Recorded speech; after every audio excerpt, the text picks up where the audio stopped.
Good, glorious morning, everyone. My name's Austin. I'm glad you're here for a few minutes. I got a download this morning that I trust is going to help you overcome. It's a major key to overcome. It's a major key to create a breakthrough, to help with your life reset. I got some assistants here in the background. Lots of activity here today, this morning. It's a Friday. How are you feeling? Seems like these geese are all over these days. I hope they got a little tussle going on. A little bit of conflict today, but let's get into vision. So let me share with you this exciting concept. I thought, what do you do when you're off? What do you do when you feel like you got a major setback, that not just a setback, but I mean a setback that hits you and you feel it and you have this tendency to retract and retreat and pull back and start to over evaluate and overthink. And then I thought to myself, what is the key to overcome that? So I'm going to share that with you, and then I'm going to share the validation that I got this morning. So the major key to overcome that was vision. The moment you feel that hit, and you wrap your arms around it. Say, I listen to Tony Robbins, and he says, "Oh, you just got to live in a beautiful state. Just live in a beautiful state all the time." And it sounds good, right? But what I've realized, the only way to do that is you got to embrace life. Sometimes just white knuckling it and just embrace it when you get hit and you feel it and something falls out. You lose a deal, a relationship goes sideways, you make a big mistake. Somehow you got to wrap your arms around that and feel it so you can overcome that. And then from there you can begin to elevate. But what I want to encourage you to do is, when this happens, what is your vision? Can you go back to that vision? And you may say, Austin, I don't know what my vision is right now. And if that's true for you, then I invite you to step into that and say, what is my vision? So when you feel this setback, you feel this little pain, this whatever it is, suffering, a little bit of a hit, emotional hit, go back to your vision. All right, so let me read with you. So I had that download, and then I read from this book often. It's called The Self-Reliant Entrepreneur. It's written by a guy by the name of John Jantsch. He's also the author of Duct Tape Marketing. And I like this because it's broken down into a daily read. And it's something I use to spark my daily inspiration so that I can pour more out and add some more value to your day. So today's June 2nd reading put a stamp, if you will, a validation point on the vision that I had, or the download that I had. June 2nd. It's called Castles in the Air. So I'm going to read it. It's a couple minutes. I know you're going to get something from this. This is the quote that he starts with. If you have built castles in the air, your work need not be lost. This is where they should be. Now put the foundations underneath of them. That's a great quote by Henry David Thoreau, scribed in 1854. 1854.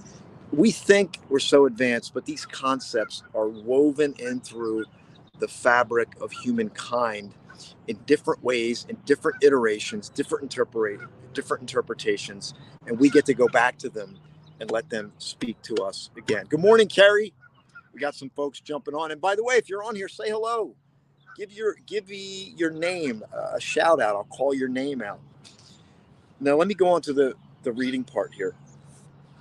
Ideas are great, but ideas without execution are of little value. Or, as the often misattributed quote goes, vision without execution is just hallucination. Let's keep going. Of course, the flip side of this can be just as devastating: all action without a plan. But which is really better? If you have a great idea that you don't act upon, you have little to show. But if you race ahead and take action without a plan, at least perhaps something gets done. Thoreau pleaded that we should live our lives today, have our adventures now, live in our castles in the air as a way to live as ourselves today rather than waiting to build the proper foundations so we can then live as we are meant to. No one, no one, get this, no one can map out a guaranteed plan of success. Now, I want you to hear this. No one can map out a guaranteed plan of success. So, in a way, we're all just guessing anyway. As Thoreau went on to suggest, if one, and this is the genesis, the impetus of Flashpoint is right here.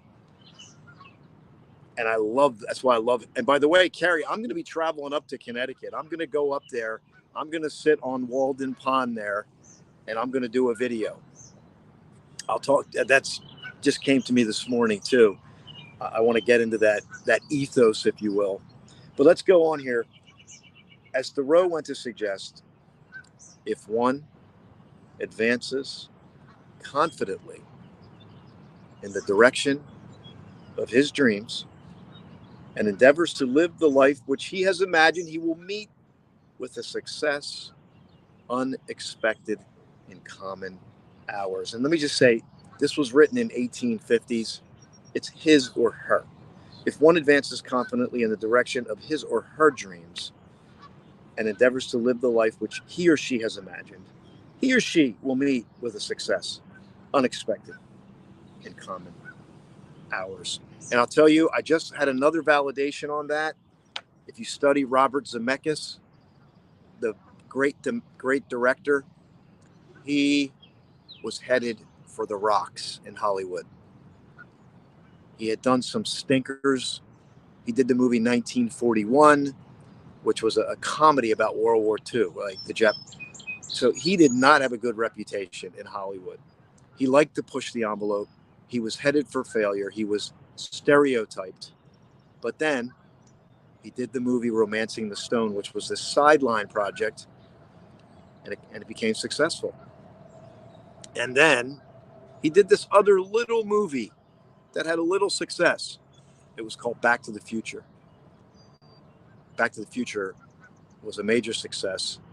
And I would say that the flashpoint for Robert Zemeckis was Romancing the Stone. If one advances confidently in the direction of, and that's what he did. And then eventually he had the success. So meet with success, according to the author of this book, John Jantsch, meet with success and then do the practical thing, build the foundation under it. And dare I say that when you go to build castles in the air, it can be messy. But when you hit that flashpoint moment, you can start to build the foundation underneath of it. And that's been my journey. It's been hard in the beginning, messy in the middle, glorious at the end, according to Ramit Sharma.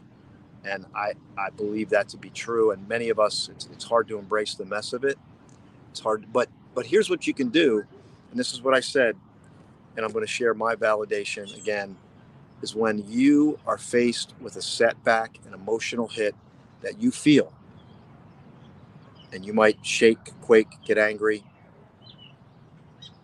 go back to your vision.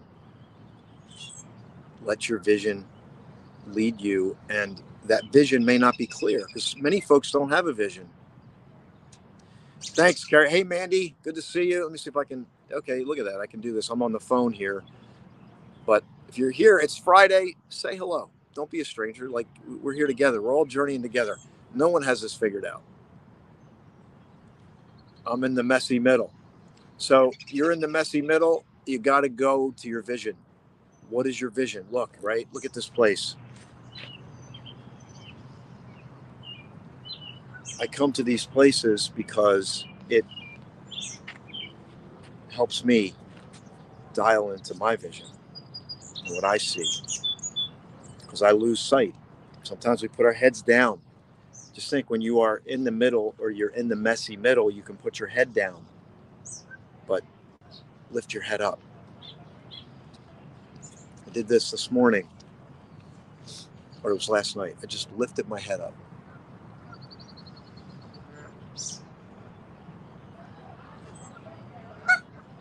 And as I shared on another video,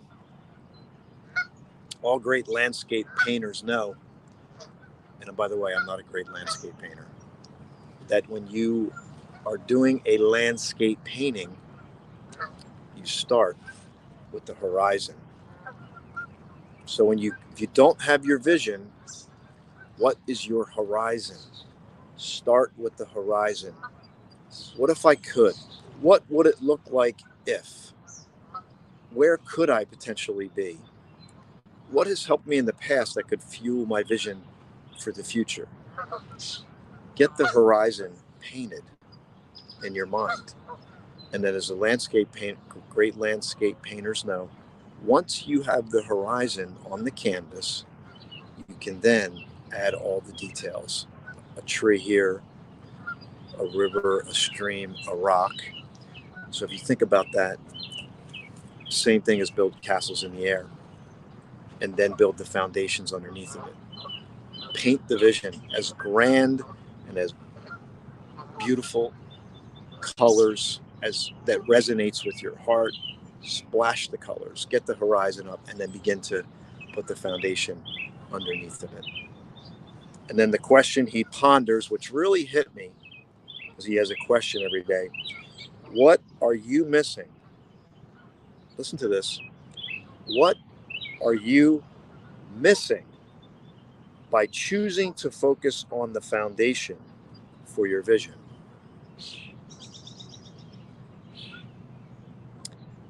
That's an interesting question. The way I'll say it, what are you missing by getting too focused in the details? Are you not seeing the horizon, too focused on the rocks, the trees, the things in the way? So go back today. If you've been hit with an obstacle or a challenge that you feel it's caused you to go inward, put your head down, and over reflect or overthink, lift your head up, go to your vision, even if it's not there. What could it be?